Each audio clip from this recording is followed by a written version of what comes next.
साथियों नमोदय। आप माधव सेवा संस्थान चैनल देख रहे हैं और उस पर आपका हार्दिक स्वागत है। बिजली भी एक बहुत बड़ी समस्या है। पहले बिजली नहीं हुआ करती थी तो कोई समस्या भी नहीं थी। अब बिजली है तो समस्या है। जितनी सुविधाएं बढ़ती जाएंगी या जितना रोजगार बढ़ता जाएगा और जितनी चीजें बढ़ती जाएंगी उतनी समस्याएं भी बढ़ती जाएंगी, यह स्पष्ट बात है। बात लखनऊ की करें तो लखनऊ उत्तर प्रदेश की राजधानी है और अब यहाँ काफ़ी कुछ विस्तार हो गया है। पहले निशातगंज तक ही शहर था, अब शहर बढ़ करके काफ़ी आगे तक चला गया है, गोसाईगंज तक चला गया है। तो शहर का दायरा भी 50 किलोमीटर से ऊपर होता जा रहा है। पहले 20 किलोमीटर 25 किलोमीटर का दायरा था, तो पूरी तरह से डबल हो गया। अब ऐसी स्थिति में बिजली का लोड जो पहले कभी बहुत कम हुआ करता था अब अत्यधिक हो रहा है और घनी बस्तियों में ये पता नहीं चलता है कि बिजली का लोड कितना है। उसके लिए विभाग जो है वो बहुत कोशिश करता है, ट्रांसफार्मर बदले जाते हैं, उसकी क्षमता बढ़ाई जाती है, लाइनों की क्षमता बढ़ाई जाती है, लाइनें खींची जाती हैं, बावजूद इसके समस्या बनी रहती है। ऐसी ही एक स्थिति पिछले दिनों टिकैत राय तालाब के पास आसपास के तमाम मोहल्लों में आई। लोगों ने सब स्टेशन घेर लिया क्योंकि उन्हें काफ़ी समय से बिजली नहीं मिल रही थी और लोग बाग ने घेर लिया।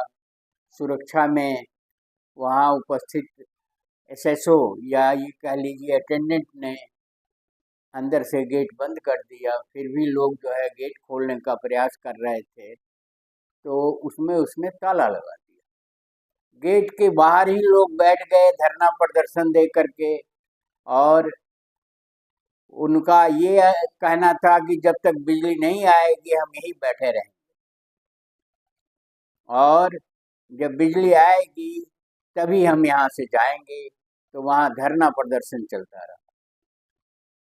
ऐसी ही स्थिति न्यू डिफेंस कॉलोनी में लो वोल्टेज की रही। लो वोल्टेज अगर हो जाता है, मतलब वोल्टेज एक स्पेसिफाइड है कि 220 वोल्ट पर घरों की बिजली दी जाएगी और पावर 440 वोल्ट पर दिए जाएंगे। अगर 220 से कम 180 हो गया, 100 मतलब 220 से नीचे आ गया तो बल्ब टिमटिमाने लगेंगे और तमाम तरह की कठिनाइयाँ हो जाएंगी। 440 वोल्ट में मोटर नहीं चलेगी या अन्य जो 3 फेज के कनेक्शंस होते हैं वो नहीं चलेंगे। एक अव्यवस्था पैदा हो जाएगी। इसी तरह की स्थिति जो है घंटाघर सब स्टेशन के अंतर्गत 200 परिवारों और 100 दुकानदारों में को बिजली की व्यवस्था जो है वो सही नहीं हो पाई, जिसके कारण वहाँ भी काफ़ी अवरोध उत्पन्न हो गया। और इस तरह की स्थिति पूरे प्रदेश में है क्योंकि गर्मियों में बिजली की खपत बढ़ जाती है और एसी, कूलर और तमाम ऐसे ऑपरेटर्स लग जाते हैं जिसके कारण बिजली की खपत अचानक बढ़ जाती है और क्षमता कम होती है तो स्थिति खराब रहती है। अब जो अचानक चीज होती है उसके लिए कर्मचारी दोषी नहीं है, उसके लिए सरकारें दोषी हैं, उसके लिए उच्च अधिकारी दोषी हैं, उसके लिए प्रबंध निदेशक दोषी हैं और छोटे मोटे कर्मचारियों को घेर करके या उन्हें अपमानित करके या उनको धमकाने से बिजली की समस्या हल नहीं होनी। घेराव करना है तो उच्च अधिकारियों का करिए, घेराव करना है तो मंत्रियों का करिए, घेराव करना है तो उच्च संवैधानिक पदों पर बैठे हुए लोगों का करिए। छोटे मोटे कर्मचारियों का घेराव करने से वो कहाँ से लाएगा बिजली? कोई बिजली बाजार से खरीद के तो आती नहीं है। वो तो एक व्यवस्था है, पैदा कहीं और होती है और हजारों किलोमीटर या सैकड़ों किलोमीटर की दूरी से उसकी व्यवस्था का संचालन करता है। तो व्यवस्था का संचालन करने वाला, उसके पास तो उतनी शक्ति नहीं होती, उतना पावर नहीं होता कि उस चीज को वो संभाल सके। फिर भी आपके जो नजदीकी होते हैं, यहाँ जहाँ आप पहुंच सकते हैं वहां पहुंचिए, लेकिन पूरे शहर की व्यवस्था के लिए, पूरे प्रदेश की व्यवस्था के लिए आपको अलग से अपनी यूनियनें बनानी चाहिए, एक संस्थाएं बनानी चाहिए जो इस काम को देखें और इसको उच्च स्तर पर बातचीत करें और उच्च स्तर पर उनकी समस्याओं को रखें, न कि छोटे कर्मचारियों का घेराव किया जाए। उससे समस्या का हल नहीं होना। तो इस बात का भी ध्यान रखा जाना चाहिए। दूसरी चीज ये है कि ये एक जाड़ों में लोड बढ़ जाता है, क्यों हीटर चालू हो जाते हैं और तमाम चीजें चालू होते हैं, तो उसकी व्यवस्था भी करनी पड़ती है। जैसे अक्टूबर का महीना है, न हीटर चलते हैं, न कूलर चलते हैं, न कुछ चलता है, तो बिजली की समस्या नहीं रहती। फरवरी का महीना है, मार्च के महीने हैं, इसमें नहीं रहती है। तो इस चीज को समझना चाहिए और इस चीज के लिए यूनियन बना करके आपको उच्च अधिकारियों से और प्रशासन, शासन से बात करनी चाहिए। शासन क्या करता है, शासन के पास क्या काम है, शासन का पास क्या काम है जो शासन व्यवस्था के लिए ही तो बनाया गया है। और इतना टैक्स का पैसा खर्च किया जाता है, लाखों में जो है भुगतान मंत्रियों को किया जाता है, उन पर कई हजार करोड़ रुपए खर्च होते हैं। किस बात के लिए खर्च होते हैं? तो मैं तो कहूंगा कि प्रशासन और शासन से बात करिए, न कि छोटे मोटे कर्मचारियों से, एक्सीएन से या इनसे या उनसे करिए। ये उच्च स्तर पर बिजली मंत्री बने हुए हैं, उप बिजली मंत्री बने हुए हैं और भी उच्च पदों पर लोग बैठे हुए हैं, उनसे बात करिए, आप अपनी यूनियनें बनाइए। दूसरी चीज, आप जागरूक भी होइए। जागरूक होने से हमारा मतलब है बहुत सारी टेक्निकल चीजों को, बहुत सारी विशेष चीजों को आपको जानकारी हासिल करनी चाहिए और हासिल करके उन्हीं से हासिल करनी चाहिए जो विभाग में लोग हैं या अन्य हैं या तमाम लोग हैं जो बताएंगे कि नहीं इसमें ऐसी नहीं, ऐसी व्यवस्था।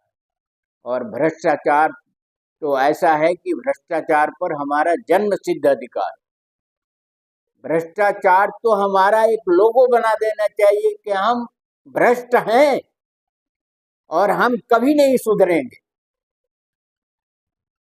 तो भ्रष्टाचार केवल अधिकारियों और कर्मचारियों में नहीं है, उच्च स्तर पर भी है।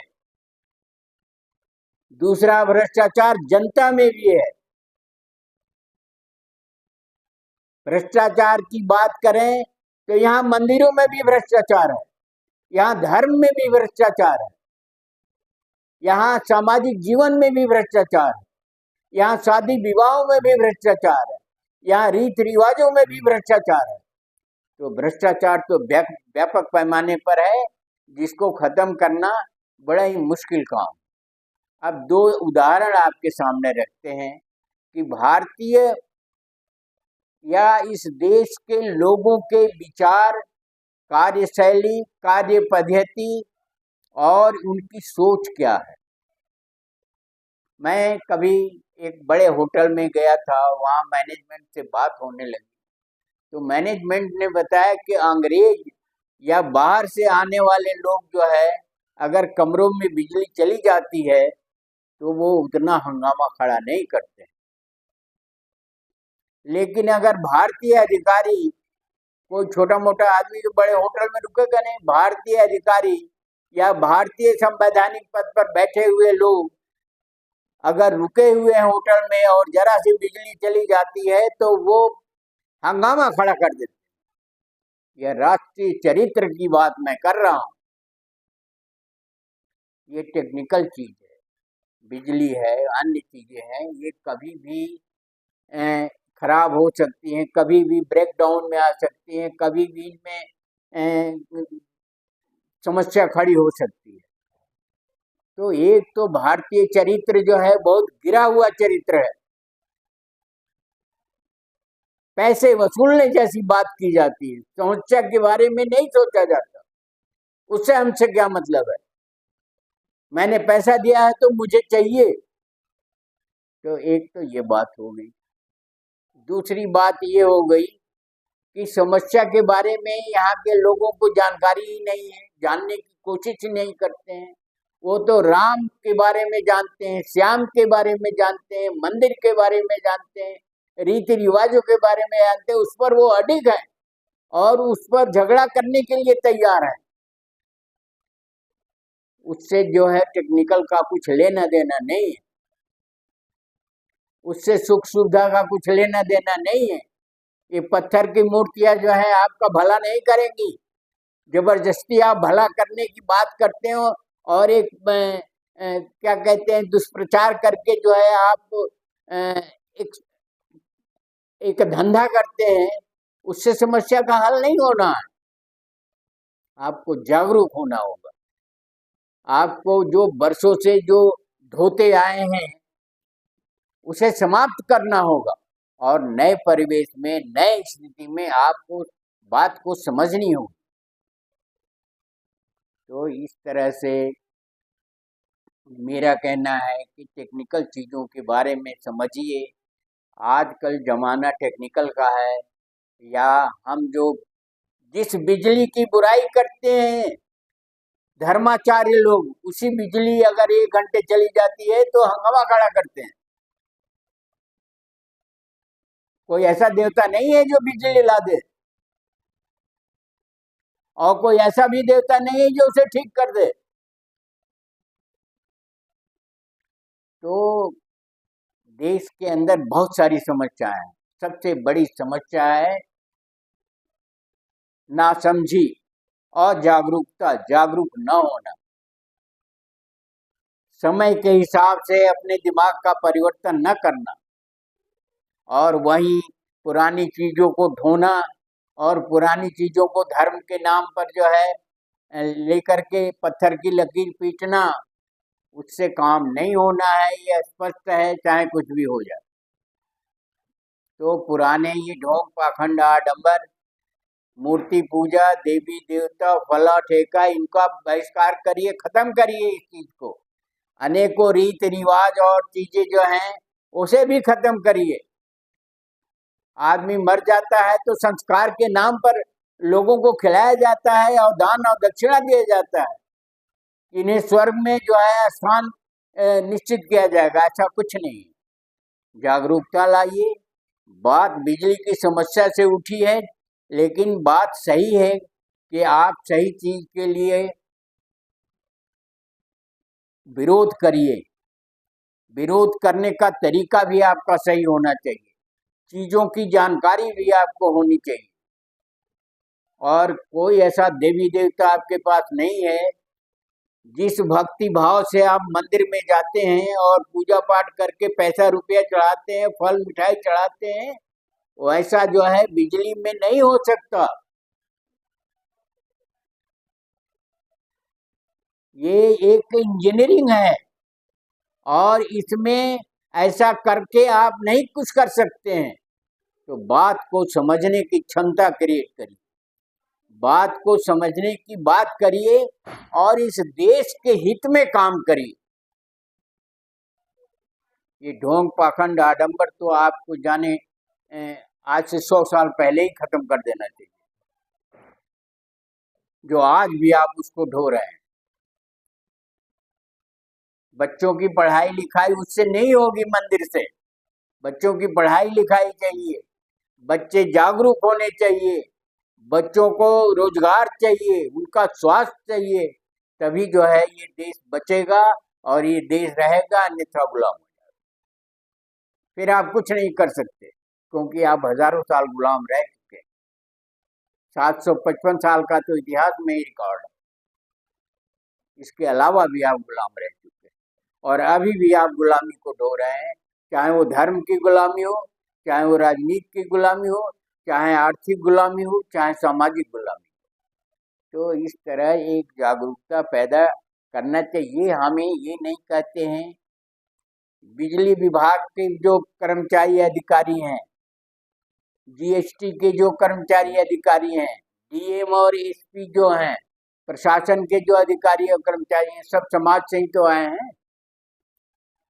और समाज अगर जागरूक नहीं है तो ये भी जागरूक नहीं होंगे,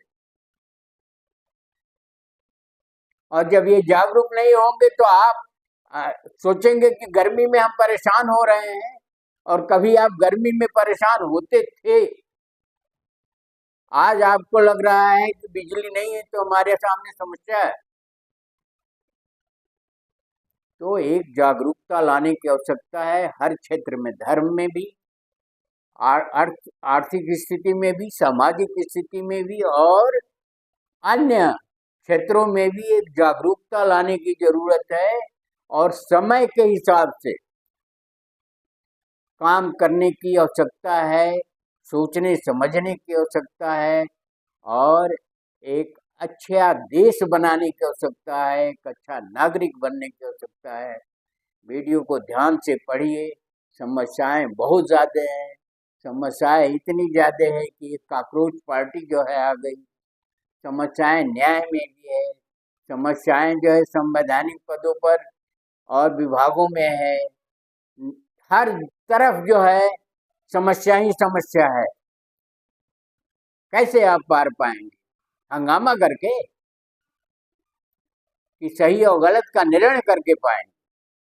वीडियो को ध्यान से पढ़िए, वीडियो सारगर्भित है। बिजली की समस्या से शुरू होकर के अन्य समस्याओं पर भी हमने बताया है, और ध्यान से पढ़िए, समझिए, दूसरों को भी समझाइए, जागरूकता फैलाइए, वास्तविकता फैलाइए और देश को बचाइए। सब कुछ देश हित में काम करिए, समाज हित में काम करिए, न कि लकीरों पर चलिए पुरानी। अगर चैनल को सब्सक्राइब न किया है तो सब्सक्राइब कर लीजिए, वीडियो को शेयर और लाइक करना न भूलें। धन्यवाद। जय भारत, जय